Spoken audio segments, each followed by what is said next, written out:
ಜಿಲ್ಲೆಯಲ್ಲಿ ಮತ್ತೆ ರಸ್ತೆ ಅಪಘಾತ ಸಂಭವಿಸಿದ್ದು ಅದೃಷ್ಟವಶಾತ್ ಭಾರೀ ಅನಾಹುತ ತಪ್ಪಿದ ಘಟನೆ ಬೆಳಕಿಗೆ ಬಂದಿದೆ.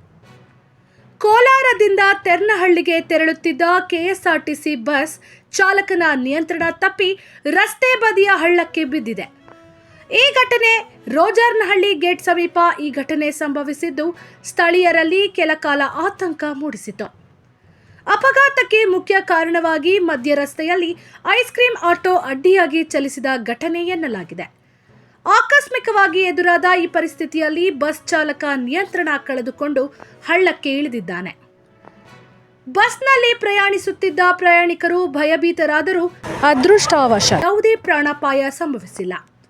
ಕೆಲವರಿಗೆ ಸಣ್ಣ ಪುಟ್ಟ ಗಾಯಗಳಾಗಿದ್ದು ತಕ್ಷಣ ಸ್ಥಳೀಯರು ನೆರವಿಗೆ ಧಾವಿಸಿ ರಕ್ಷಣೆ ಕಾರ್ಯ ನಡೆಸಿದ್ದಾರೆ.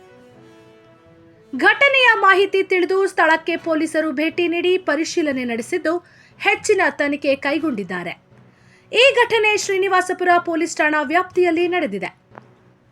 ರಸ್ತೆ ನಿಯಮಗಳನ್ನು ಪಾಲಿಸದೆ ಮಧ್ಯ ರಸ್ತೆಯಲ್ಲಿ ವಾಹನ ಚಲಿಸುವುದು ಇಂತಹ ಅಪಘಾತಗಳಿಗೆ ಕಾರಣವಾಗುತ್ತಿದೆ ಎಂದು ಸಾರ್ವಜನಿಕರು ಆಕ್ರೋಶ ವ್ಯಕ್ತಪಡಿಸಿದ್ದಾರೆ.